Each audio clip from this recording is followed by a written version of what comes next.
Boleh sebab Prof, insyaAllah. sebab you are bukan pertama kali juga, jadi sudah tahulah. Jadi saya Ya. kira kita tak payah mempusingkan video ALC lagi, dah pernah dengar lah. Jadi kita nak kepada inti saja. Okay, ladies and gentlemen, right now we come to the ASEAN Lecturer Communities Event International Lecture Series. Right now, episode 225, with the theme of pathophysiology and modern medicine, with the famous speaker today, Encik Rusdin Al-Jufri Rusli, Master of Science, and from the University College MAWP International Malaysia, with the topic the potential of natural product in modern medicine. And nanti Dr. Nur Yulia, Magister Management from lecturer Saunggul University in Jakarta, Indonesia. She will to sharing about pathophysiology system digestive. Okey, tanpa membuang masa lagi, student dan juga mungkin ada lecturer daripada beberapa bandar di Indonesia dan juga mungkin dari Thai juga akan ikut sekali, dari Sulawesi ada juga. Kita jemput terus the famous speaker kita, Encik Rusdin Al-Jufri Rusli, mahasiswa sains, candidate PhD from the University College MAWP International Malaysia. Time is you know sir, around 30 ke 35 minit, 35 minit boleh. You can use English, Malay, Indonesia juga boleh kalau bisa. InsyaAllah bisa. Okay, time is you now. Sila. Okey. Terima kasih Prof. Assalamualaikum dan selamat petang. Saya akan share dulu saya punya slide. Okay, sila. Okay, very clear the potential of natural products in modern medicine. Nampak ya? Wow, very clear. Saya sudah ingin Okey. langsung meminum itu minumannya. Menarik sekali gambarnya. Okay. Okey, insyaAllah. Okey, hari ini saya akan bagi satu lecture lah, short lecture actually, yang bertajuk The Potential of Natural Products in Modern Medicine. So kita akan tengok dari segi natural product dan penggunaannya dalam bidang perubatan pada masa kini, adakah masih potensi untuk menggunakan natural product daripada alam sekitar, apa-apa sahajalah dalam perubatan moden pada hari ini. So first of all, my name is Rushdin Al-Jufri bin Rusli from University College of MAWIP International. So this is the contents of what I'll be talking today. So we start with the first one, which is the introduction. So first of all, the breakthroughs in modern medicine as we know it today got going only in the 19th and 20th centuries. Perubatan moden hanya pesat membangun pada kurun ke-19 dan kurun ke-20. So macam mana sebelum-sebelum itu? So how did humans successfully survive through millions of years of diseases and illnesses without the modern drugs and treatments that we have today? So today we have a lot of modern drugs and treatments, but before that, how they treat themselves? So the answer is through natural products lah. And natural products have been acknowledged for numerous years as a vital source of active ingredients in therapeutic agents or drugs. So ada pelbagai kandungan biochemical compound, active ingredients yang terdapat di dalam natural products.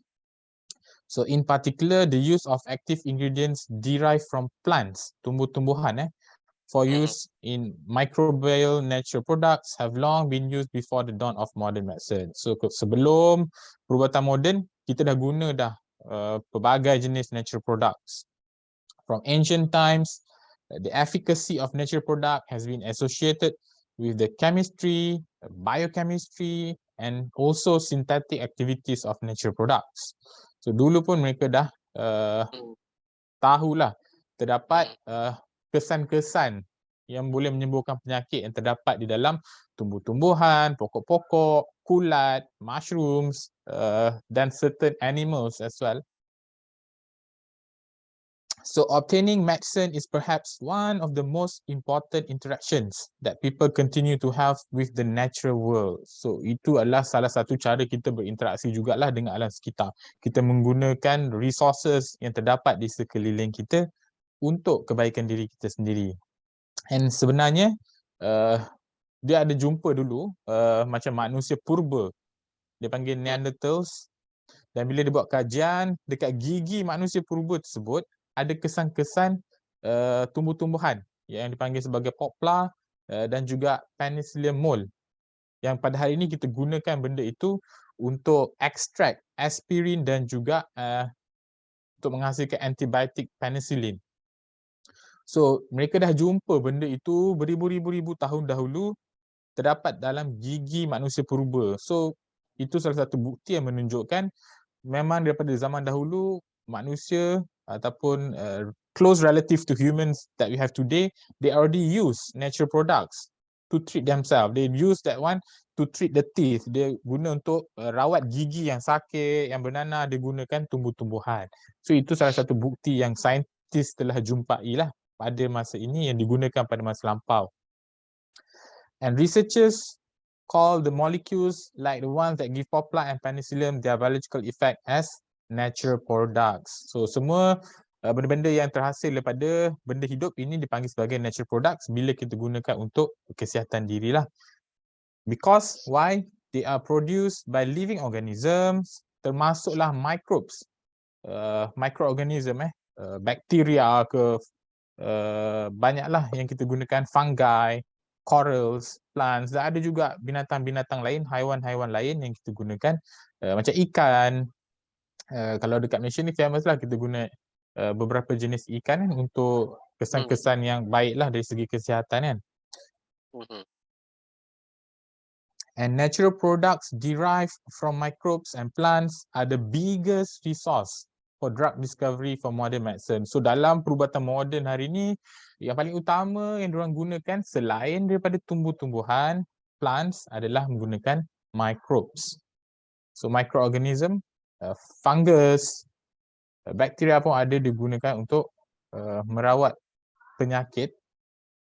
And as of September 2019, mengikut data setakat September 2019, over 50% of currently available FDA approved drugs. FDA ini adalah Amerika punya lah, yang meluluskan ubat-ubatan. Dia kata lebih daripada 50% ubat yang terdapat adalah derived from natural products, either plants or animals lah. So lebih 50% ubat yang kita ada hari ini kebanyakannya datang daripada natural products. Yang sebahagian lagi digunakan secara sintetik lah.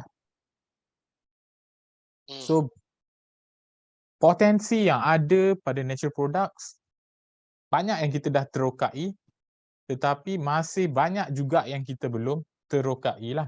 So we still have to continue to do research because there are a lot of other natural products that we have not investigated yet. And one of the best selling drugs of the past 2 decades, which is called atorvastatin, an anti-cholesterol drug, is derived from a compound produced by the fungus Penicillium citrinum. So fungus ini pun digunakan untuk menghasilkan ubat, dan daripada tahun 1992 hingga 2017, ubat ini sahaja telah menghasilkan pendapatan sebanyak 94.67 billion US dollar. So bukan sahaja terdapat kebaikan dari segi kesihatan, tetapi manfaat dari segi ekonomi juga sangat besar lah. So this in USD, kalau to convert kepada ringgit Malaysia ataupun Indonesian rupiah, so sangat banyak kan nilainya. So ini baru satu ubat, tak kira lagi beribu-ribu jenis ubat yang terdapat di pasaran yang terhasil daripada natural products. So now kita tengok pula apakah contoh-contoh natural products lain yang digunakan untuk menghasilkan ubatan-ubatan pada hari ini. Yang pertama contohnya adalah Penicillium citrinum untuk menghasilkan antibiotik penicillin. Ini pun walaupun secara tak sengaja dijumpai tapi sangat berkesan dan digunakan sampai hari ini. Selain daripada itu, satu lagi antifungal. Ubat antifungal dipanggil sebagai amphotericin B pun terhasil daripada bakteria yang dipanggil sebagai Streptomyces nodosus. So ini adalah contoh microbes yang digunakan untuk menghasilkan ubat-ubatan. Kemudian satu lagi yang digunakan untuk merawat kanser. Di Indonesia dia panggil apa? Kanker. Kanker. Kanser. Dia guna batang pokok yang dipanggil sebagai Pacific yew tree, dan terdapat manfaat pada batang pokok ini bila diekstrak ada sejenis ingredients yang berkesan untuk merawat kanser. Dan yang digunakan juga banyak dekat Malaysia, dekat Indonesia, sebab antara taburan sejenis penyakit dipanggil sebagai malaria, kita ada gunakan sejenis ubat yang dipanggil quinine. So dekat Malaysia, dekat Indonesia, kalau ada malaria, kita gunakan quinine yang pada asalnya diekstrak daripada pokok ini yang dipanggil sebagai Cinchona officinalis. So daripada pokok ini dia ekstrakkan quinine dan digunakan quinine itu sehingga hari ini. Walaupun kita dah isolate, kita found the active compounds, and the active compound is used as drugs to treat malaria sampai ke hari ini. Dan yang terbaru pada tahun lepas, FDA of America baru luluskan satu lagi ubat yang dipanggil sebagai voclosporin yang di-isolate daripada sejenis fungus ulat yang dipanggil sebagai Tolypocladium inflatum. So ini digunakan untuk merawat immune system punya disease, iaitu dipanggil sebagai lupus. So ini yang terbaru. So ini menunjukkan walaupun kadang-kadang kita anggap natural products ini adalah biasanya digunakan dari segi tradisional, mungkin dalam perubatan konvensional tak terdapat manfaat, tetapi telah terbuktilah sehingga ke hari ini natural products masih digunakan untuk mencari ubat-ubatan baru untuk merawat penyakit-penyakit, bukan sahaja penyakit baru, tapi juga penyakit lama yang dah tak boleh nak rawat menggunakan ubatan-ubatan yang sedia ada. So kena gunakan ubat baru. So itu adalah antara natural products yang masih digunakan sehingga ke hari ini. And second part, kita akan tengok sources of drugs. So therapeutic agents are considered as either natural, synthetic or semi-synthetic. Natural tu maksudnya 100% come from the nature lah. They do not modify or do anything to the products. And synthetic is fully kita buat dalam makmal, kita hasilkan dari segi kimia dan sebagainya. And semi-synthetic digabungkan kedua-duanya. Asalnya adalah daripada natural product, tetapi dia mungkin modify dari segi structure untuk menambahkan keberkesanan ataupun mengurangkan side effects of the drug. So these are three types of therapeutic agents or drugs. They are all dependent on the source from which they were generated lah, either from the nature ataupun daripada magma juga. And the natural environments still, it remains a significant origin of novel therapeutic agent compounds, and natural therapeutic agents are prepared from compounds found occurring in nature, which contain active components in extract created from sources. Macam yang kita dah bincangkan tadi, is either from plants, microbes, minerals, and also from animals. One of my professor from University Putra Malaysia, sebelum ni saya belajar dengan dia, dia ada gunakan ikan haruan. So ikan haruan ni pun dia dah sampai clinical trial punya, dia menghasilkan ubat untuk kulit lah, untuk eczema. So memang terbukti berkesan, dia ambil ekstrak ikan haruan, dah sangat berkesan untuk merawat masalah kulit eczema. So itu adalah satu contoh natural product yang boleh digunakan untuk merawat penyakit-penyakit tertentu lah, sebab eczema ni kita tahu dia tak ada ubat yang spesifik. Tetapi kita hanya boleh mengurangkan dia punya simptom-simptom. So my professor dia ada jugalah hasilkan satu produk. So, itu salah satu contoh lah. The most dominant natural medicine source is still plants, tumbuh-tumbuhan. Sebab apa? Sebab tumbuh-tumbuhan ni terdapat pelbagai jenis yang ada dekat sekeliling kita. Kalau kita tengok kat luar, mungkin kita tak tahu sebenarnya itu pokok apa, tapi dia adalah dia punya manfaat yang boleh digunakan secara pharmacological untuk merawat penyakit. Macam contoh dalam gambar yang kita boleh tengok, sangat famous kat Malaysia, pelbagai jenis minuman dimasukkan ekstrak daripada pokok ini. Pokok apa? Pokok tongkat ali. Mungkin Prof pernah minum Prof? Tongkat Iya, ali? tongkat ali popular. Sangat popular lah dekat Malaysia, especially untuk lelaki kan, untuk Tapi di meningkatkan libido Indonesia dan tak ada sebagainya. tongkat ali sini. Oh, Indonesia tiada Oh, tak apa, nanti boleh beli online lah dari Malaysia. Ya, So boleh, banyak boleh. sekarang dibuat sama ada extract dimasukkan dalam kopi dan sebagainya. So all that come from this plant lah. Scientifically we know it as Eurycoma longifolia, ataupun famous kita panggil sebagai tongkat ali lah. So contoh-contoh lain yang kita gunakan sampai hari ini adalah contohnya ubat aspirin NSAID ataupun non-steroidal anti-inflammatory drugs yang kita ambil, kita extract daripada batang pokok juga yang kita panggil sebagai willow tree bark. Digoxin, sejenis ubat juga untuk merawat penyakit jantung, pun kita dapat daripada bunga yang dipanggil sebagai Digitalis lanata. And the most famous lah sehingga ke hari ini menjadi ubat paling utama, kita panggil macam Hall of Fame of Natural Products, iaitu opium, pokok opium ataupun popi yang kita extract, kita dapat morfin lah. Walaupun sekarang kita dah boleh hasilkan dia secara sintetik, tetapi asal usulnya adalah terhasil daripada tumbuh-tumbuhan juga yang dipanggil sebagai opium lah.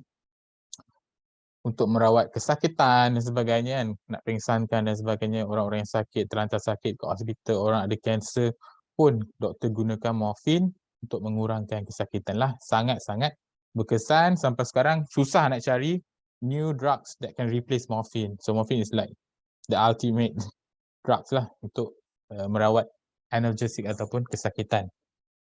So indeed it is projected that in industrialized nation, more than 60% of all medicines are either natural products or secondary metabolites yang terhasil daripada that natural product itself.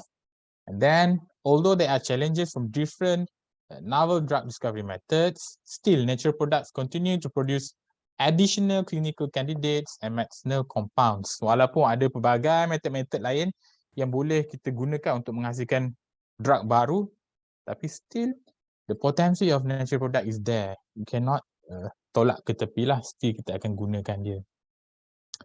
And these compounds remain an important foundation of novel medicines, particularly in anti-infective therapies.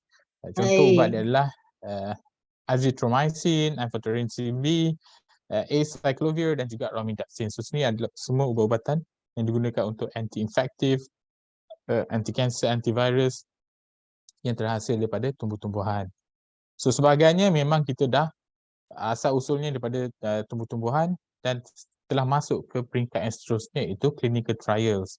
Dan ada juga yang telah dipasarkanlah kepada public. So the expansion of novel technologies termasuk high throughput screening, ini semua adalah teknologi baru yang digunakan boleh mempercepatkanlah pencarian ubat-ubatan. Termasuk automated separation methods, combinatorial chemistry, and all this in drug discovery has transformed the screening of natural products. Dulu nak screen mungkin ambil masa lebih lama, tetapi dengan adanya teknologi ini telah dipercepatkanlah proses untuk nak screen natural products. So semi-synthetic therapeutics agents are a hybrid of natural and synthetic sources, and semi-synthetic therapeutic agents are generally produced by transforming starting materials from natural sources into final product via chemical reactions. So kita gabungkan dua teknik, asalnya pada natural product dan akhirnya kita ubah sedikit structure dia untuk menghasilkan ubatan baru. Contoh macam kita gunakan untuk antibiotik penicillin, paclitaxel tadi untuk merawat kanser dan sebagainya. So next kita tengok natural product drug development. So although natural products have been vital in drug discovery, tetapi kita tengok trend kebelakangan ini, pharmaceutical companies kebanyakan dia dah hentikan penggunaan natural product directly. Sebab apa? Sebab terdapat cara lain yang boleh digunakan yang diorang rasa lebih mudah. Termasuklah metagenomics, dia gabungkan macam genomics punya study combinatorial chemistry, dia ada macam library of chemical structure yang boleh digunakan, dan juga high throughput screening. So ini semua cara yang agak pantas lah. Walaupun tak murah, still the cost is there, it's quite expensive. Tapi sometimes they prefer these methods compared to traditional method of using natural products. So furthermore, not all natural products can be completely synthesized due to their structural complexity, and as the process would be time consuming and expensive. So kalau nak buat secara mula macam kita masih buat sekarang ini, mungkinlah agak mengambil masa. However, jika kita gabungkan teknologi-teknologi yang ada, macam medicinal chemistry knowledge, semua cara-cara method ini boleh digunakan oleh pihak industri untuk mempercepatkanlah menghasilkan ubat daripada natural products. And often this is driven by therapeutic need, difficult to treat disease. So banyak penyakit sekarang ni walaupun dah ada ubat tapi masih sukar untuk dirawat, termasuklah cancer, obesity, dan juga multi-resistant pathogens. So banyak pathogens yang dah jadi resistant terhadap ubat-ubatan, so kita kena cari ubat baru. So salah satu cara dia adalah pada natural products. So plants, microorganisms, fungi, bacteria have been invaluable in drug design, and they continue to be a rich source of natural products in the drug discovery process. And the war against various multi-resistant pathogens require advanced and more effective therapeutic agents or drugs. Walau bagaimanapun, walaupun terdapat pelbagai jenis tumbuh-tumbuhan, especially terrestrial plants, kita ada more than 250,000 species, tetapi hanya lebih kurang 5 to 15% yang telah digunakan untuk dibuat kajian secara farmakologi dan juga chemical untuk mencari ubat-ubatan. Selebihnya masih belum dikaji. So masih banyak potensi kat situ. Dan termasuk juga untuk microbial domains, walaupun dia merangkumi lebih 90% of all natural diversity, tetapi kurang daripada 1%. Less than 1% has been discovered and has been investigated. So peluang atau ruang dekat situ masih ada lah. So the objective of all drug discovery is to establish the most promising lead compounds.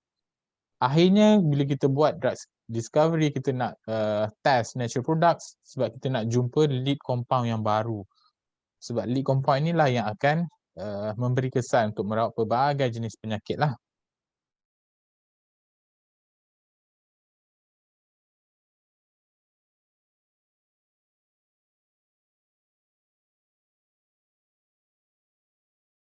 Satu, chemical compound,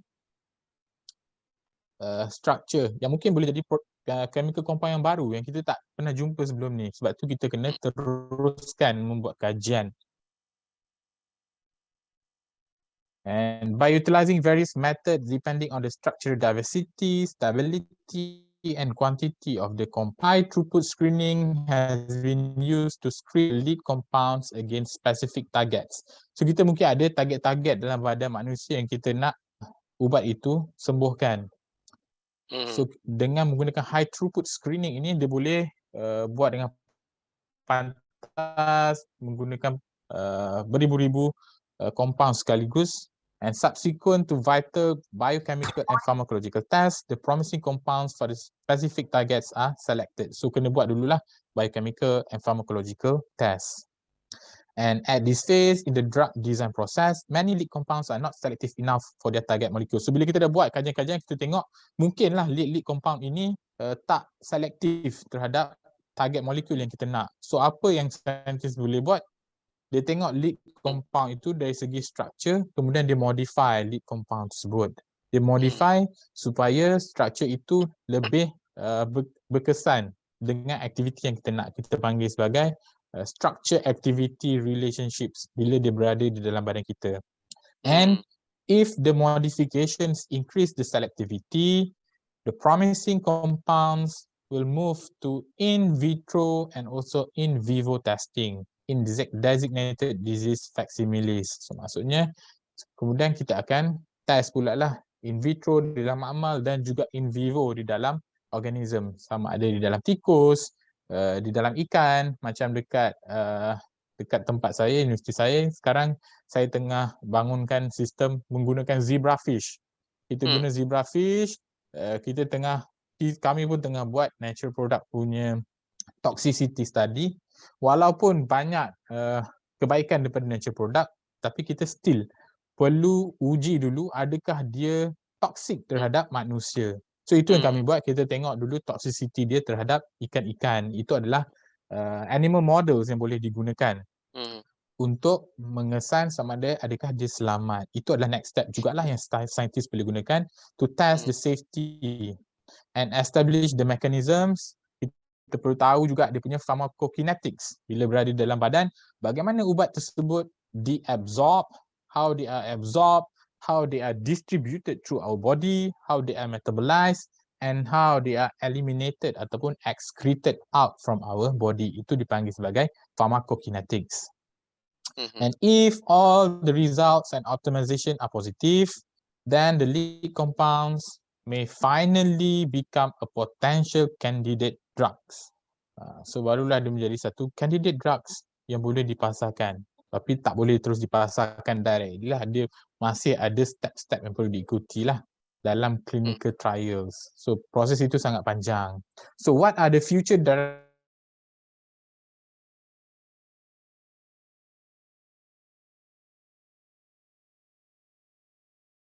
pelbagai yang ada dekat alam sekeliling kita, and the research of which requires extensive and in-depth experience, particularly in taxonomy, which takes time to accrue or to be mastered. So ambil masa lah kalau kita nak betul-betul menjadi master of this field. And pharmaceutical and biotechnology companies must adapt to the immediate need for new medicines and adopt new techniques in order to become or to overcome clinical conditions that cannot be treated using conventional therapies. Hence, looking into the structure-activity relationship, hubungan di antara structure dan juga aktivitinya of naturally occurring active ingredients may offer a strategy to overcome such medicinal challenges. And by contrast, if the industries or the companies want to contribute to and take advantage of the drug discovery process, then they must establish techniques such as computational chemistry to achieve more sustainable use of their natural resources. Sebab natural resources ni, kalau kita tengok kat hutan-hutan, kalau kita ambil secara banyak-banyak, lama-lama akan habis. So perlu ada kawalan jugalah to understand the utility and important benefits. Pharmaceutical industries must be prepared to contribute actively and financially to the drug discovery process. So kalau diorang nak ambil benefits je, so diorang juga perlu, mereka juga perlu menyumbangkanlah secara financial, bagi duit untuk kita buat kajian. And natural products are considered to be particularly valuable for the production of various precious lead components, ranging from simple chemical structures to highly complex structures. And the current drug discovery processes arising from natural resources is primarily focused on the isolation, purification, screening, and discovery of novel drug candidates. So in order to move forward pada masa depan, with any potential lead compounds, large scale extraction. Sekarang terdapat teknologi yang boleh digunakan untuk kita buat large scale extraction. Biotechnology production is required in order to move the lead compound forward and make them clinically feasible. Sebab kebanyakan kajian dia hanya buat pharmacological study, lepas tu dia berhenti dekat situ. Tak sambung kajian tu, so rugilah. So additionally, drug stability and formulation studies, as well as efficacy, pharmacokinetics, and metabolic engineering investigations are required in order to identify compounds of interest and move them forward into clinically applicable therapies, sehingga akhirnya boleh digunakan oleh pesakit. And the growing demand for medicinal plants in traditional and herbal medicine is also threatening the existence. Walaupun tak digunakan secara perubatan di hospital dan sebagainya, tetapi secara tradisional tumbuh-tumbuhan ini ataupun natural product ini masih digunakan. So kalau kita tak buat kajian dengan cepat, mungkin tumbuh-tumbuhan ini akan habis digunakan. So in addition, toxic waste from the production process also greatly impacts the biological ecosystem.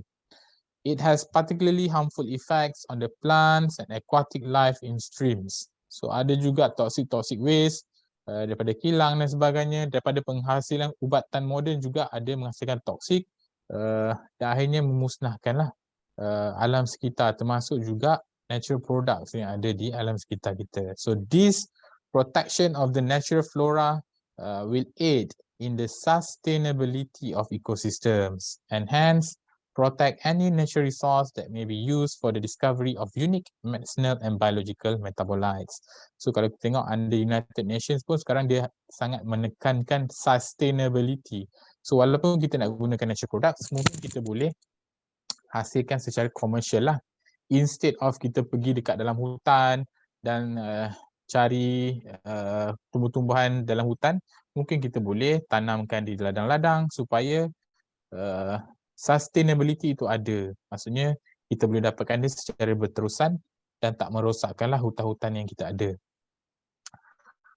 So for the conclusion, an integrative approach, gabungan pelbagai sudut of coupling advanced genetic sequencing with the management of biosynthetic pathways may deliver a sustainable and realistic route for the future discovery of pharmaceutical drug candidates. And the success of natural product in the past and present drug discovery is fundamentally associated with their complex structural diversity, sebab dia sangat banyak dia punya structure yang kita boleh dapat daripada tumbuh-tumbuhan, as well as advancement in understanding of how structural conformations or functionality contribute to the molecular activity in biomedicine. And nature continues to provide biological diversity, which is important to target, and particularly considering the insufficient result obtained from combinatorial techniques. And finally, it is hoped that the environment will continue to provide undiscovered resources, permitting the unique discovery of novel weapons against developing infections. Terdapat banyak penyakit-penyakit baru yang akan datang, yang telah datang macam COVID-19 yang kita boleh gunakan juga natural products. Dan kita harap natural product itu masih ada untuk kita terus gunakan di masa hadapan sebab masih banyak yang kita belum kaji. So potensi dalam perubatan moden itu masih ada. So insyaAllah itulah sahaja baca dari saya pada hari ini berkenaan potensi of natural products. Mantap. Ini saya kena usulkan jadi pengganti Encik Khairi lepas PRU 15.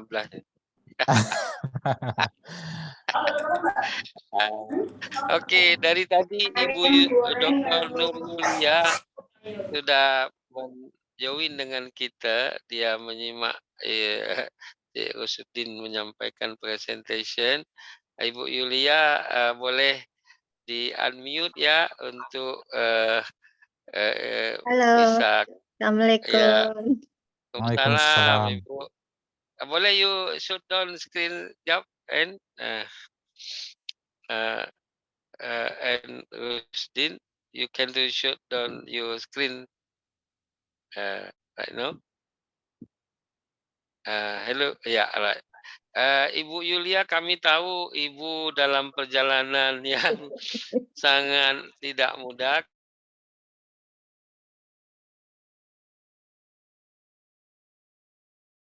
Bogor tadi, Abdi Mas, pengabdian ke masyarakat. Jadi inilah seorang lecturer yang betul-betul punya passion yang kuat sehingga dalam apa sahaja cuaca tetap komit dengan apa yang sudah dijanjikan. Ibu Nur, tadi macam mana dengar sekejap Encik Rosudin Al-Jufri sharing karena beliau ingin melihat juga Esa Unggul pada satu masa nanti. Oh, silakan. Kapan bisa datang ke Indonesia? Kita punya 3 kampus di Indonesia. Ada 4 kampus. Ada di Kebonjeruk, ada di Bekasi, ada di Tangerang, ada juga di satu lagi Tangerang di Kelapa Gading yang internasional. Insya Allah Wow. dokter. Saya- Kalau ada peluang nanti boleh jemput saya untuk datang ke sana. Ya, Silakan. saya harapkan perkenalan kali ini disambung terus dengan penulisan paper, research collaboration, ya Bu ya. Nanti Ya. saya berikan nomor handphone Encik Rusudin kepada Ibu dan sebaliknya. Boleh, Oke, terima kasih. right now Ibu pula yang jadi the second speaker untuk menyampaikan apa yang Ibu ingin sharing kepada kita semua. Silahkan Ibu mau gunakan screen oleh share Ibu sendiri atau dibantu oleh Gumilang, boleh saja. Ibu suka yang mana? Saya sudah kirimkan. Oke, Tapi saya kalau coba gitu dulu. Kang Indah Gumilang akan membantu Ibu untuk share screen. Kang Indah, are Ya. you ready to have Dr. Nur Yulia to sharing the PowerPoint? I have to share you last minute ago. Kang Indah, boleh dengar untuk bantu share screen yang disiapkan oleh Ibu Dr. Nur Yulia. Ya, Pak. Hello Kang, ya silakan. Kang Indah sudah mendengar dan sudah menyiapkan untuk segera ini kita lihat patofisiologi. Silakan Ibu Nur Ya, Yulia. terima kasih waktunya. Sama-sama. Ya, Assalamualaikum warahmatullahi wabarakatuh. Salam. Selamat siang semuanya. Hari ini saya akan memberikan masukan tentang patofisiologi sistem pencernaan. Kaitannya dengan rekam medis, Pak. Jadi lebih ke diagnosisnya, ke diagnosa, bukan ke pemeriksaan, tapi bisa mereka tahu di mana lokasi gangguan atau penyakitnya. Jadi lebih ke gangguan kelainan pada patofisiologi pada sistem pencernaan. Next. Ya, ini kurikulum vitae saya. Mohon maaf kemarin belum sempat dikirim. Jadi nama Dr. Nur Yulia, Magister Manajemen, lahir di Jogja 15 Juli 63, S2 Magister Manajemen di SA Unggul, kemudian S1 Kedokteran Umum di Unika Atmajaya. Kemudian ini alamat email saya, nanti kalau ada yang ingin memberikan masukan atau ada informasi, boleh silakan. Dan ada 2 orang Putri Ayu. Putri saya. Yes. Sila. Next slide. Next. Ya, ini pengalaman mengajar hingga sekarang saya di RMIK, Rekam Medis Informasi Kesehatan di SA Unggul sejak tahun 2012 mulai mengajar. Pernah juga di program studi keperawatan Stikes Banten. Kemudian pernah jadi dosen juga di Kesmas Stikes Bakti Pertiwi di Puri Beta di daerah Ciledug. Kemudian pernah menjadi dosen terbang ya, dosen tamu di UGM, tapi sudah tahun lama ini 2005 memberi masukan tentang strategi marketing di rumah sakit. Saya dulu marketing, Pak. Wow. Latar belakang. Good. Marketing Sama rumah dengan saya. sakit. Wow. Yo. Ulo boleh belajar banyak dengan Ibu. Ya. Kita share ilmu ya, Pak ya. Thank you.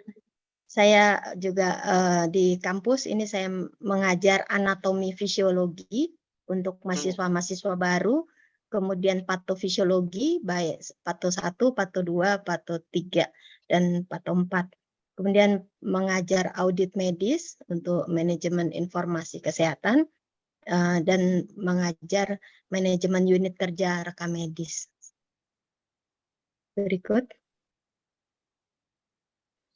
Nah, publikasi ada beberapa, ini diantaranya tentang kepuasan pasien terhadap pelayanan medis dan juga penjelasan general concern yang diberikan oleh petugas terhadap pasien atau keluarga pasien yang ingin masuk rawat inap.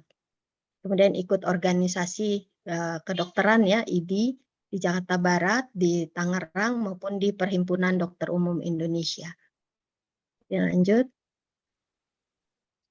Pengalaman kerja sebelumnya saya di rumah sakit, Pak, banyak. Oh, Jadi setting up rumah sakit baru, kemudian rumah sakit yang mau kolaps, mau kemana ke depannya, kemudian pernah juga jadi direktur operasional, jadi manajer marketing, macam-macam. Oke, lanjut saja. Ada beberapa rumah sakit. Oke, lanjut kita akan masuk ke dalam topik tentang sistem pencernaan atau sistem digestif. Jadi yang dimaksud sistem digestif adalah alat pencernaan yang ada di tubuh kita, suatu sistem bagian tubuh yang berfungsi untuk mencernakan zat makanan, kemudian merubah menjadi zat nutrien, ya, yang akan diserap oleh usus, kemudian dikirim ke pembuluh darah, diikutkan dalam peredaran darah untuk diberikan kepada sel-sel dan jaringan di dalam tubuh kita.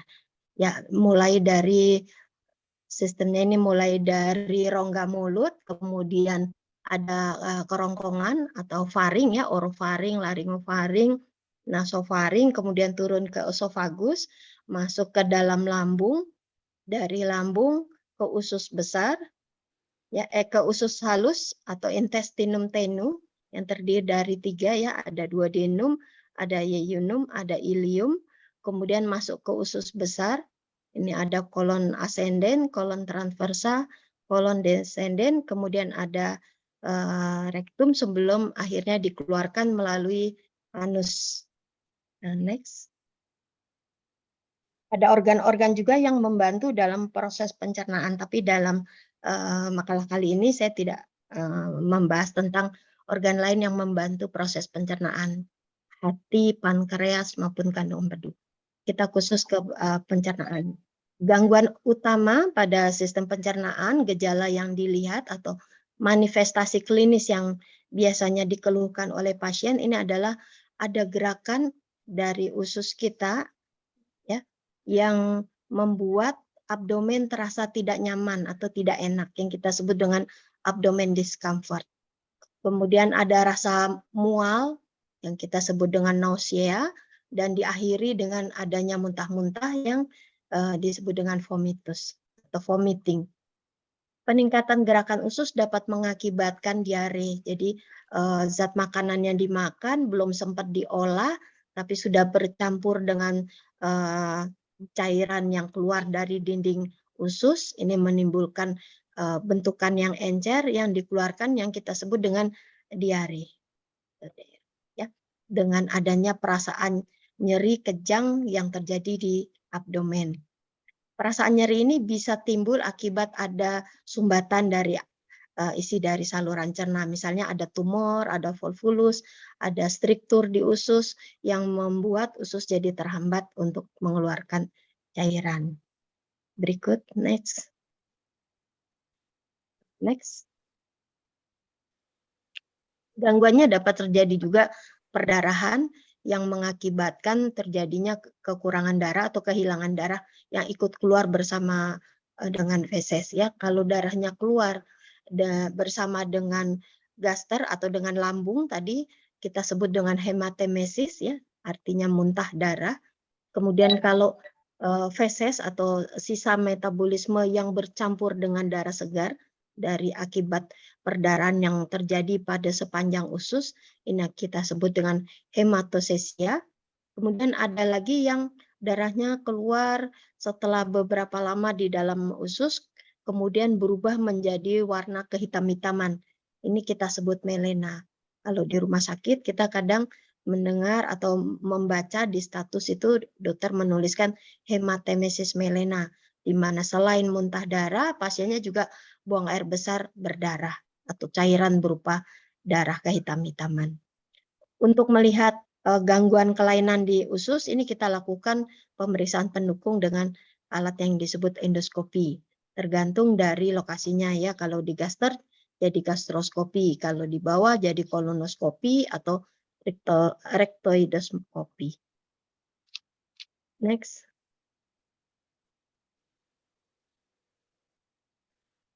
Oke, gangguan yang berkaitan dengan usus besar. Kalau tadi lihat di gambarannya, usus besar itu ada di sebelah kanan, kiri, dan di bawah. Jadi nyerinya yang dikeluhkan oleh pasien yang bisa ditunjukkan adalah di daerah abdomen sebelah kiri atau sebelah kanan. Ya, ada gejala eliminasi, gangguan pada buang air besar, ya bisa konstipasi, bisa juga diare, bisa juga terjadi perubahan pada warna dari feses. Ya, kaitannya ini dengan kandung empedu. Ya, jadi kalau ada gangguan di kandung empedu kan mengeluarkan bilirubin. Ya, bilirubin ini akan memberi warna pada feses menjadi kekuning-kuningan dan memberi warna pada urin kekuning-kuningan. Ya, yang di feses namanya sterkobilin, yang di urin namanya urobilin. Jadi kalau ada gangguan kelainan, biasanya fesesnya bisa berwarna kehijau-hijauan, hijau tua, atau warna seperti dempul karena bilirubinnya tidak turun sampai ke feses. Ya, kemudian bisa juga terjadi adanya darah di feses tadi, ya. Ada apa namanya melena, ada hematosesia, di mana darah berkumpul di dalam feses, bercampur dengan feses. Kemudian ada kasus hemoroid, itu darahnya melapisi feses. Jadi fesesnya keluar, kanan kirinya ada darah menempel. Ya, jadi kita bisa tahu lokasinya di mana. Sebelah atas dari usus, sebelah tengah, atau bawah sebelum keluar dari anus. Pada gangguan di usus halus, ini nyerinya di umbilikal, di periumbilikal, di sekitar dari pusar. Ya, kalau orang Jawa bilangnya bodong, Pak. Ya, di tengah pusar itu nyeri, biasanya nyerinya disebabkan oleh gangguan di intestinum tenue atau usus halus. Pada pemeriksaan fisik kita akan meraba adanya massa pada abdomen. Jadi kalau dipegang abdomen, kalau normal dia agak lunak, tapi kalau ada sesuatu yang mengganjal di dalam, kita bisa raba berapa ukurannya, besarnya. Ya, next. Penunjang diagnostik tadi selain dari endoskopi, ya, endoskopi ini terdiri dari sigmoidoskopi kalau dari bawah, dari sigmoid, kolonoskopi kalau kolon atau usus besar, proktosigmoidoskopi ini daerah bawah juga sigmoid dengan daerah ujung dari usus besar, ya, kemudian bisa dari atas gastroskopi. Kita bisa lakukan pemeriksaan digital atau yang kita sebut dengan rectal touche. Ya, dengan dua jari telunjuk dan jari tengah kita masuk ke dalam anus, kemudian kita meraba bagian dalam dari usus bagian bawah. Ya, selain itu kita juga bisa meriksa dengan radiologi, dengan apa namanya, dengan barium enema, ya, dengan zat kontras disuntikkan kemudian difoto. Kemudian kita bisa lihat juga dari hasil laboratorium. Kita periksa cairan darah atau cairan yang ada di daerah usus, ya, muntah misalnya, muntahan gitu ya. Atau swab, kita lihat secara bakteriologik atau secara parasitologik, ya. Sitologik untuk melihat adanya keganasan, di biopsi daerah yang mengalami luka, misalnya ada ulkus atau ada CA di daerah usus, di daerah lambung, nah ini dicabut sebagian jaringannya, kita sebut dengan biopsi, atau dilakukan pemeriksaan feses. Biasanya kalau ada berdarah, ada kemungkinan ada cacing atau ada zat-zat tertentu yang tidak normal pada waktu pemeriksaan feses biasa, biasanya diperiksa lebih lanjut lagi fesesnya. Next.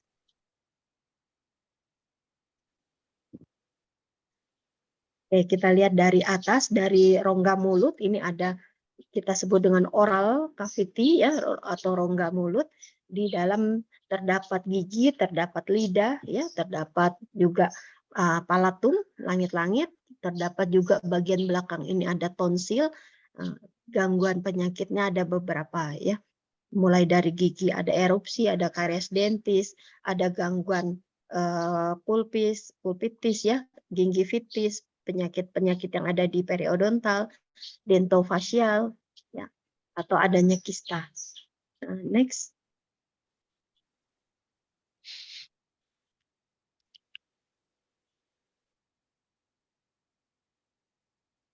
Oke, pada pemeriksaan gigi ini beberapa penyakit yang bisa dilihat ya. Jadi kalau gusinya berdarah, ada kemungkinan ada gangguan-gangguan yang dapat terjadi ya. Contohnya ada bakteri masuk ke dalam rongga mulut, kemudian ada gigi yang berlubang, ada pembuluh darah yang terbuka, artinya ya kumannya ini bisa masuk ke dalam pembuluh darah. Bersama dengan pembuluh darah masuk ke peredaran darah, dia bisa masuk ke jantung kita atau ke paru-paru kita atau ke tubuh-tubuh kita yang lain. Jadi kalau ada luka, ada gusi yang mulai berdarah atau gigi yang keropos, yang ada karies dentisnya, kita mesti hati-hati, mesti segera dibersihkan atau dilakukan penambalan. Karena bisa berisiko juga kena serangan jantung akibat dari kuman streptococcus misalnya masuk. Ada endokarditis bakterialis misalnya. Bakteri yang masuk ke dalam lapisan dalam dari jantung. Ini kalau anak-anak bisa fatal, bisa menimbulkan kematian pada anak akibat jantungnya. Ya biasanya oral hygiene-nya itu harus diperhatikan atau dibersihkan. Oke, lanjut. Next. Ya, ada gangguan-gangguan lain yang bisa dilihat di ICD-10. Jadi kalau di rekam medis kita buku pegangannya untuk melakukan coding diagnosis pakai ICD-10.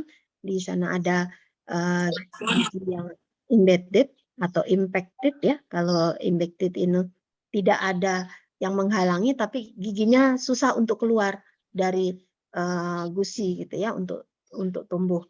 Kalau impacted ini tidak bisa naik juga, tapi ada gigi lain yang masih di atas. Ini biasanya terjadi pada anak-anak. Gigi susunya belum tanggal, gigi sejatinya sudah mau keluar gitu ya. Jadi bertumpu. Jadi terjadi rasa nyeri yang berdenyut yang kita sebut impacted. Kemudian ada atrisi dari gigi yang berlebihan. Ini akibat dari gigitan atau sikat gigi terjadi abrasi sehingga gusi bagian atasnya sehingga terjadi atrisi ya atau terjadi abrasi, terjadi akibat gosokan yang berlebihan ya. Next slide.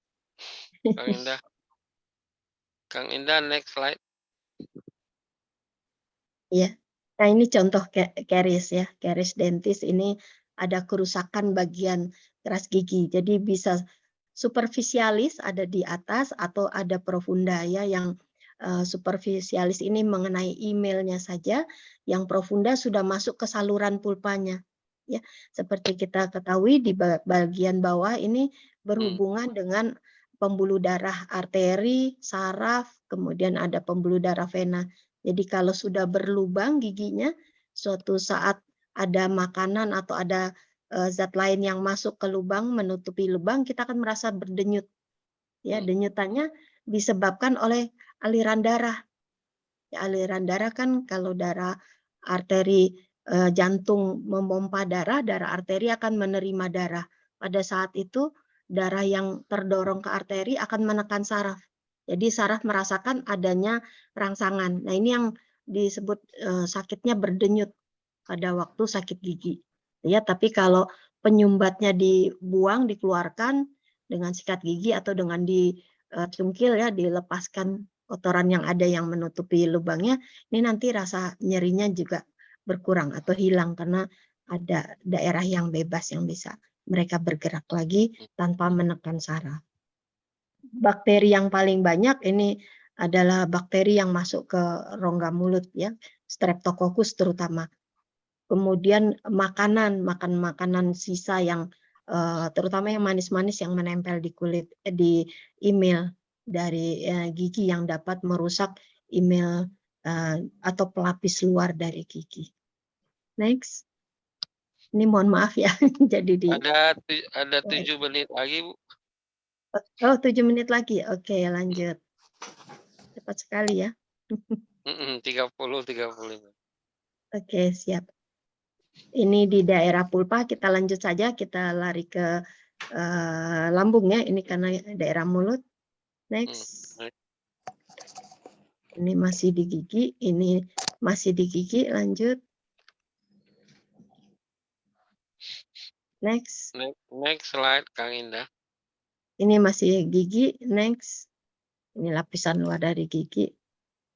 Lari ke lambung. Ini masih gigi, gusi ya ini. Nah ini kelenjar saliva, kelenjar air liur yang mengalami penyumbatan. Jadi ada kelenjar parotis di luar, ada kelenjar submaxillaris ya, submandibularis yang akan memberikan air liur masuk ke dalam mulut pada waktu kita mengunyah makanan. Jadi dia membantu proses mengunyah ya, membantu menghaluskan makanan yang masuk ke dalam tubuh. Tapi kalau terjadi sumbatan biasanya alirannya jadi terhenti, timbul bengkak ya. Kadang-kadang kita sebut dengan penyakit mumps atau mumps disease ya. Ini terjadi sumbatan. Ini ada mukokelnya di dalam saluran dari kelenjar air liur. Oke, next. Ini masih di daerah mulut. Lanjut, next. Next. Next lagi. Ini masih di air liur, next.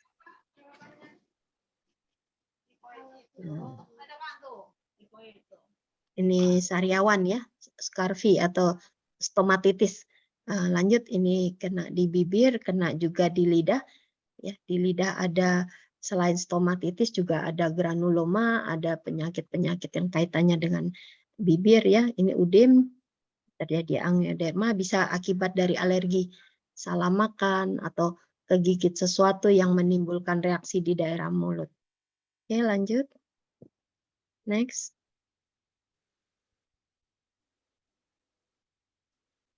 Nah, ini sumbing atau pseudoskisis ya, atau labioskisis. Labio itu bibir yang mengalami sumbing, menutup tidak sempurna. Kalau langit-langit atau palatum ini namanya pseudoskisis atau palatosisis. Kalau dua-duanya berarti labiopalatosisis.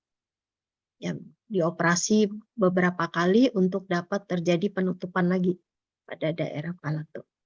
Nah, ini penyakit pada lidah ya, ada glossitis, ada geographic tongue ya, bentuknya seperti terpecah lidahnya, ada atrofi dari papil lidah. Ini papil lidah, ada daerah untuk pengecapan, jadi kaitannya dengan indera pengecapan.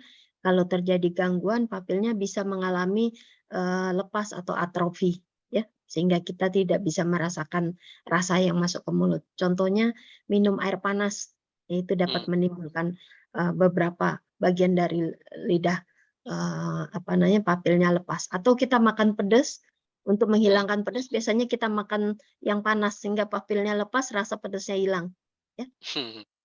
Oke, lanjut berikut, ini penyakit-penyakit di lidah. Lanjut, next. Next. Ini di rongga mulut, next. Ini di usofagus ya, rasa yang biasanya dikeluhkan pasien, ada nyeri pada waktu menelan yang kita sebut disfagia, atau rasa seperti terbakar pada waktu makanan masuk ke dalam lambung ya, sepanjang perjalanan rasa terbakar, ini yang kita sebut dengan pirosis. Oke, lanjut. Next. Oke, ini ada tumor, next. Ini akalasia, ini gerakan dari esofagus yang menurun atau berkurang. Next. Next.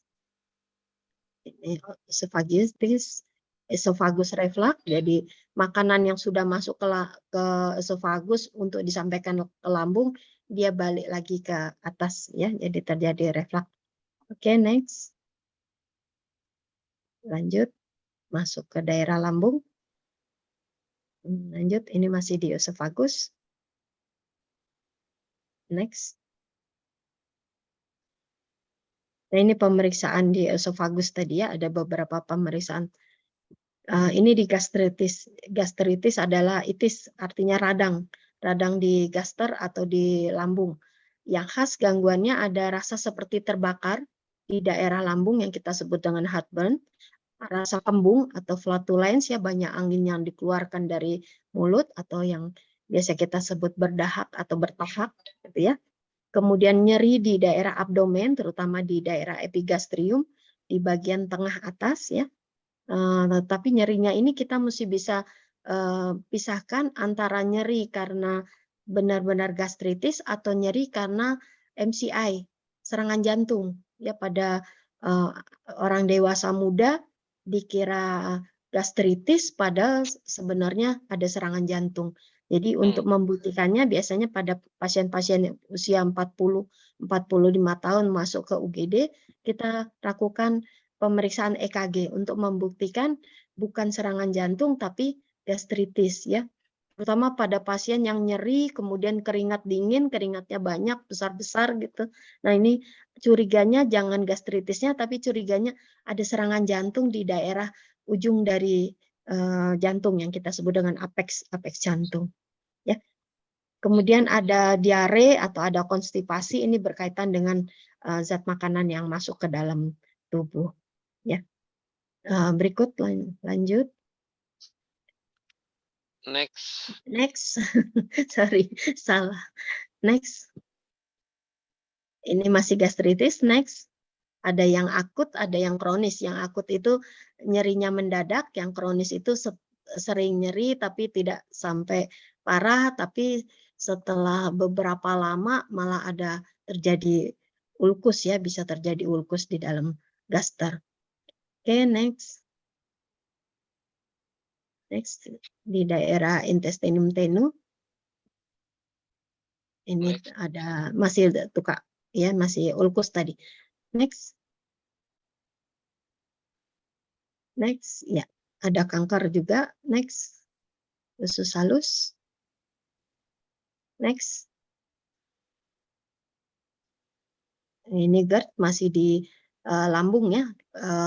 Daerah sphincter lambung mengalami kontraksinya hilang ya, atau kontraksinya melemah. Bisa karena gangguan saraf, bisa juga karena kita makan makanan relaksan atau yang menimbulkan relaksasi. Jadi pada waktu tidur biasanya pasiennya mengeluh mau muntah atau ada makanan yang kembali keluar. Ya, itu terjadi GERD. Oke, lanjut. Next. Nah, ini diagnostiknya ya, pemeriksaan yang dilakukan. Kalau di rekam medis kita lihatnya di ICD-9-CM. Beberapa pemeriksaan penunjang yang biasanya dilakukan untuk melihat ada di daerah mana lokasi luka atau penyakit yang terjadi. Next.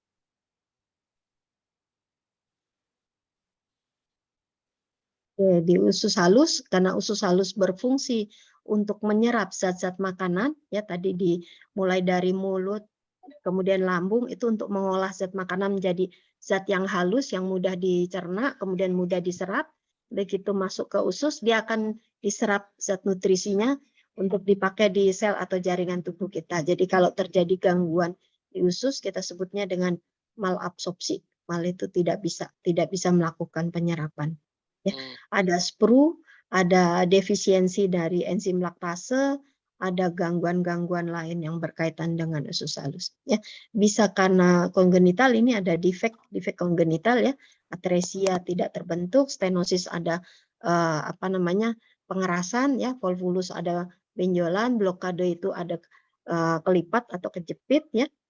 Kemudian ada infeksi dan inflamasi, ini biasanya karena penyakit yang didapat ya. Kalau tadi penyakit yang dibawa dari kandungan, ini didapat selama perjalanan seseorang hidup ya, makan makanan yang tidak baik atau makanan yang mengandung kuman, minum minuman yang tidak steril, masih ada kuman di dalamnya. Nah, ini dapat menimbulkan aneka penyakit ya, typhoid, kolera, amoebiasis dan sebagainya.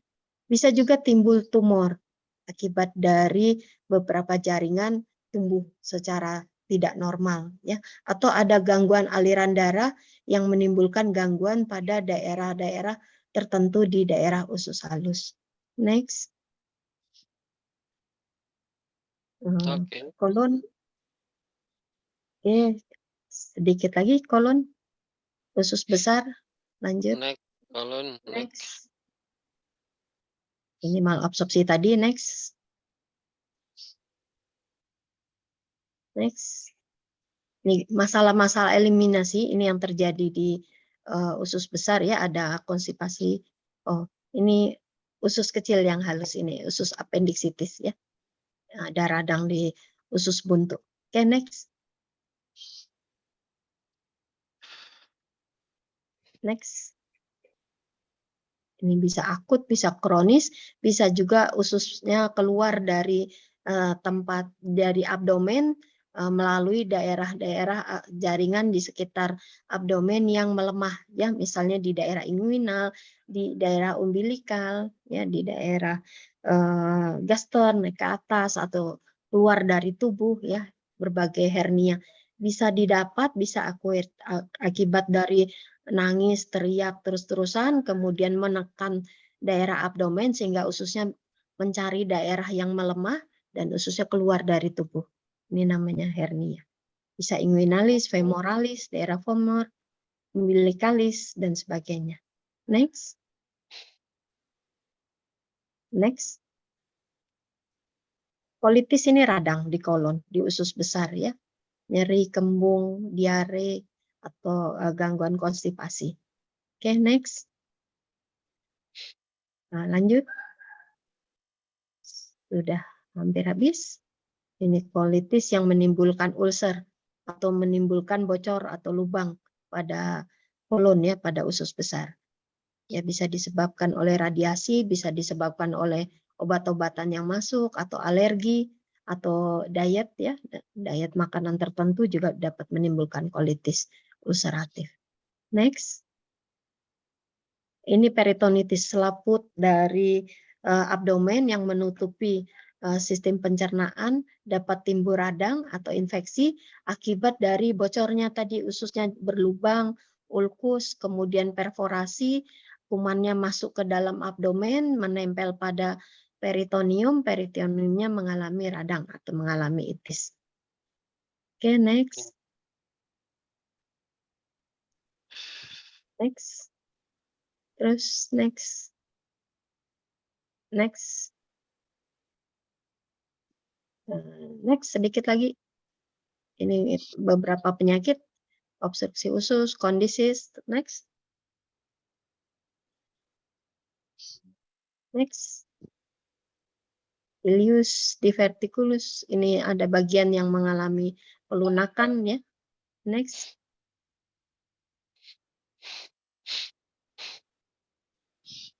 Radang atau kolitis. Next.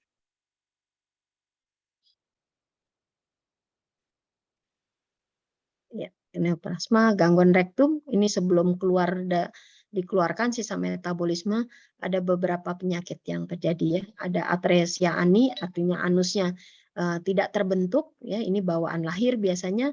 Ada prolap, ada polip rekti atau rektum, ada bagian yang tumbuh ya. Kemudian juga ada rectal prolapse ya. Bisa juga ada kanker rektum dan sebagainya. Oke, next. Anus kan sepertinya ya ini. Next. Next. Ya, ini susah buang air besar yang kita sebut dengan konstipasi. Ini diare, buang air besarnya sangat lancar sehingga belum sempat diserap oleh tubuh sudah keluar. Ini megakolon, ususnya membesar disebabkan oleh adanya ganglion-ganglion yang mengalami hambatan atau saraf yang harusnya memberikan gerakan peristaltik pada usus, tapi pada pasien-pasien tertentu serabut sarafnya tidak dapat menerima rangsang sehingga terjadi kekakuan pada usus, menimbulkan pembesaran bagian dari usus disebabkan oleh tadi tidak bergerak, makanan banyak masuk ke dalam usus. Ini megakolon. Oke. Next. Habis rasanya. Ini sudah di anus ya, ada ambeien atau hemoroid, ada fisura, ini luka kecil, ada abses, ada nanah di dalam sekitar anus ya. Fistula in ano, ini fistel yang ada di anus. Oke, saya rasa cukup ini ambeien ya. Pembuluh darah yang terganggu. Baik. Thank you. Terima kasih Bu. Wah, Sangat Sama-sama. sistematis ya, pengen saya kuliah kedokteran juga nih kalau gitu, tapi saya marketing dulu. Oke, Kang Indah, kita akan melihat beberapa pertanyaan yang sudah masuk di email saya, tapi supaya ada sedikit refreshing, Indah Gumilang will be to share the song by video first, Cik Rusudin. Ini sebelum saya baca pertanyaan dari email, supaya ada nuansa refreshing kejap. Ibu membacalah apa question daripada Dwi kepada Encik Rusudin. Dia sebut Bapak Rusudin. Very interesting sharing Bapak Rusudin regard natural product. While COVID pandemic, many citizens looking for and consumption herbal and natural product. But right now, after COVID pandemic berlalu, dia kata ni macam orang percayanya pada masa yang menakutkan sahaja. Sebenarnya fenomena ini apakah karena stimulus emosional untuk yang bisa memberi kesembuhan atau sebenarnya dari khasiat obat itu sendiri? Itu dia pertanyaan pertama. Sebab di Jakarta pun, Indonesia pun ramai orang pergi minum macam-macam tumbuhan apa segala, tak percaya lagi dengan obat farmasi. Ya Bu ya. Iya, betul. Ya, okey. Nombor 2, di Indonesia banyak sekali obat tradisional, jamu, herbal, namun dipercayai oleh lower segment consumer. Persoalannya karena diragukan proses produksinya. Bagaimana kondisi produk herbal dan jamu di Malaysia? Adakah segmen konsumennya juga lebih baik daripada di Indonesia? Jadi apakah sana medium consumer atau macam mana, high level ke macam mana? Okey, 2 sahaja yang saya baca untuk masa yang terhad. Okey, ini dari Sari untuk Ibu Dr. Nur Yulia. Dewasa ini para milenial sangat gemar mengkonsumsi makanan modern dan mancanegara dengan berbagai nama, rasa, asal, Korea lah, Jepang, Amerika dan lain-lain. Sebenarnya apa nasihat Ibu untuk penikmat makanan modern ini? Adakah dalam jangka panjang berisiko pada pencernaan dan usus mereka? Nah, itu pertanyaan nomor 1.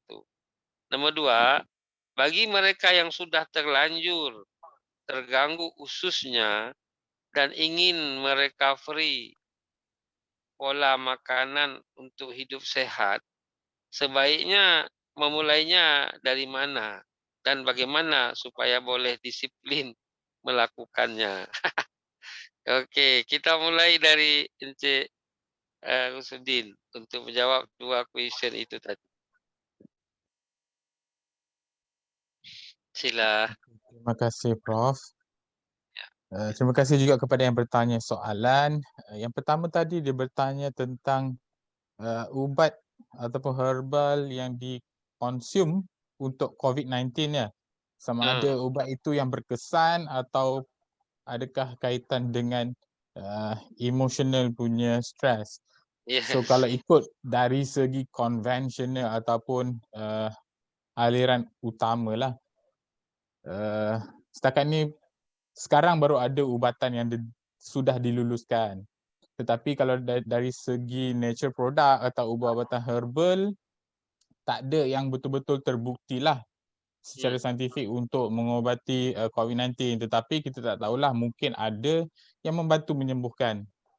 Tapi kalau tanya pada saya, kita ikutlah yang diluluskan oleh kalau di Malaysia, Kementerian Kesihatan Malaysia lah.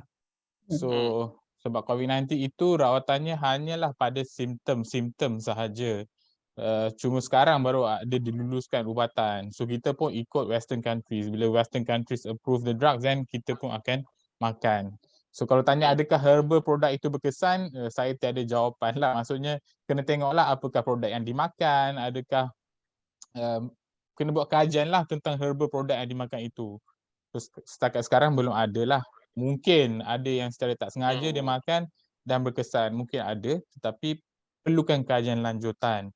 So untuk soalan yang kedua, dia bertanya tentang herbal product ini hanya dimakan oleh lower segment consumers. Adakah perkara sama berlaku di Malaysia?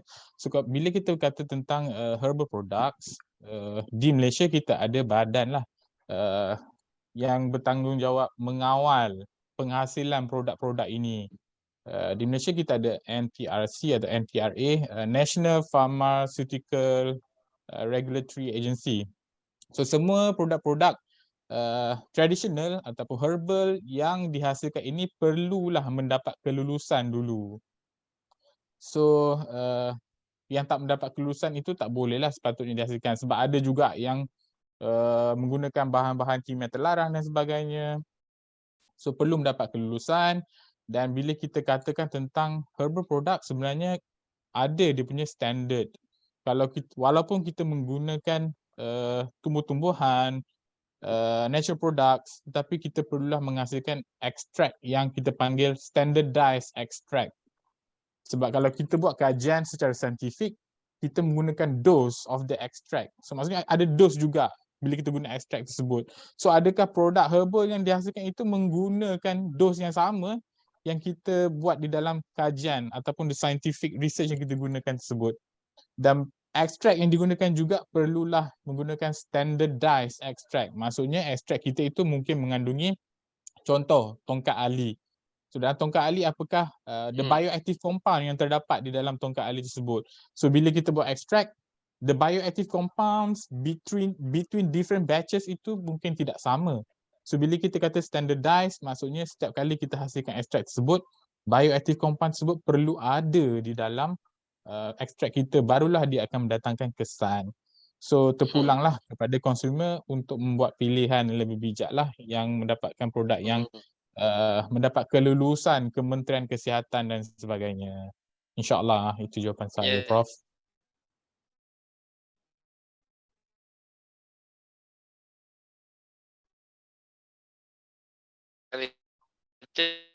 Baru-baru ini Thailand konsumsi. Macam mana you punya opini about it? Baru-baru ini Kementerian Kesihatan Thailand telah melegalkan daun ganja untuk diperdagangkan dan dikonsumsi. Macam mana kira you punya pandangan? Di Malaysia masih belum lah, walaupun ada ura-ura yang menggesa kerajaan untuk meluluskan, tapi kita tengok jugalah sekarang pun ada juga di Thailand sendiri terdapat juga kesan sampingan yang diorang tak nak, bad side effects lah, dan diorang pun sudah mengkaji semula kelulusan tersebut. So mungkin dekat sebab terlampau banyak abuse atau penyalahgunaan. So mungkin di Malaysia ini masih belum sampai ke tahap itulah, rasanya belum sampai untuk digunakan secara recreational. Yes. Sebab di Indonesia pun macam itu belum dibolehkan, tapi memang di Aceh sana dulu makanan itu, daun itu untuk makan rempah-rempah, tapi sekarang sudah tak boleh. Karena itu dia pun fikir sebuah angin surga dari Thailand rupanya masih ada. Khasiatnya memang ada, tapi kita takut orang ramai menyalahgunakan produk tersebut. Okay, right. Thank you very much for your response. Dr. Nur Yulia, 2 pertanyaan dari Sari untuk Ibu. Thank you. Milenial. Ya, terima kasih pada yang telah memberikan pertanyaan. Jadi makanan-makanan modern ya, terutama yang kita lihat makanan Korea ya, lebih banyak ke spicy, sangat pedas ya. Ini beresiko terjadinya iritasi ya, baik dari di rongga mulut, di esofagus, di lambung maupun di usus. Jadi resiko terbesarnya ya selain tadi terjadi diare, terjadi ulkus, bisa juga ke depannya bisa ada CA. Jadi sebaiknya pakai takaran-takaran tertentu, jangan terlalu berlebihan ya. Jadi kalau di Indonesia itu ada makanan pedas berlevel. Level 1 tidak pedas, level 5 sangat pedas, level 12 bisa sampai kelengar orangnya. Ya, jadi kalau sudah kalau dari mulut bisa dibuang dengan minum, hilang rasanya di mulut, tapi di tenggorokan, di esophagus, di lambung kan dia terus bereaksi ya. Tidak langsung hari itu makan, hari itu keluar. Jadi ada reaksi di usus segala sampai beberapa hari baru keluar. Nah, ini yang menimbulkan resiko. Jadi sebaiknya untuk warga milenial ini makanlah secukupnya, jangan terlalu mengikuti tren ya, makan pedas ikut-ikutan pedas gitu. Padahal antara satu orang dengan orang lain kemampuan atau kekuatan dari jaringan tubuhnya berbeda-beda ya. Ini beresiko di kemudian hari ya. Jadi ada penyakit yang akut yang dadakan langsung sakit, ada juga yang tidak sakit tapi di kemudian hari beberapa organ tubuhnya bisa menjadi rusak ya, misalnya ginjalnya jadi tidak berfungsi, terpaksa harus cuci darah. Jadi hati-hati dengan makan makanan yang ada sekarang ya. Dan juga faktor penyedap rasa itu saya lihat banyak sekali sekarang, terutama untuk makanan-makanan berkuah ya, supaya kuahnya rasanya nikmat, lebih banyak pakai penyedap daripada asli ya. Kalau dulu kan kita pakai kunyit, bawang merah, bawang putih, daun-daunan gitu ya. Ya semacam yang Pak Rusudin ini tadi masukkan ya, ada beberapa racikan-racikan sebenarnya itu lebih aman, lebih nyaman untuk konsumsi daripada bumbu yang sudah di modern ya, terlalu dipakai perasa dan sebagainya ya. Jadi berisiko juga di kemudian harinya. Untuk diet mulai supaya bisa jadi kembali sehat, kita mesti cek juga kebutuhan gizi dari tubuh kita, berapa kalori, berapa banyak. Nah, ini perlu dihitung. Kemudian butuh vitamin apa saja gitu ya, misalnya vitamin C. Selain dari kadang-kadang minum vitamin, tapi lebih baik dari buah-buahan yang mengandung vitamin C gitu ya. Kalau sudah lihat buang air kecil, kemudian bau vitamin C-nya ada di situ atau kuningnya lagi kuning tua, berarti kita berlebihan minum. Nah, ini yang perlu dibatasi kembali. Juga untuk gula-gula, untuk yang sekarang kan banyak minuman boba-boba tuh, minuman manis-manis. Nah, itu sebaiknya dihindari karena kecukupan gula kita tidak banyak, hanya 1 sendok saja. Tidak sampai gula sirup itu sampai 1/4 dari gelas gula sirup baru dikasih aneka ria. Ini juga beresiko untuk kemudian harinya bisa kena diabetes atau kena penyakit-penyakit pembuluh darah yang lain. Ya, jadi untuk diet itu perlu dicek lagi kebutuhan kita berapa banyak. Nah, ini dietnya disesuaikan. Jadi jangan asal diet, udah saya mau kurus saja. Tidak bisa juga gitu ya. Tapi tetap kita harus bisa beraktivitas, tapi makanan yang dimasukkan berkecukupan. Itu dari Right. saya masukkan. Baik, Ibu Yulia ingin mengatakan you are what you eat. Jadi akan terlihat nanti di masa hadapan. Oke, Ya, sebelum healthy kita food lah. ya, sebelum kita closing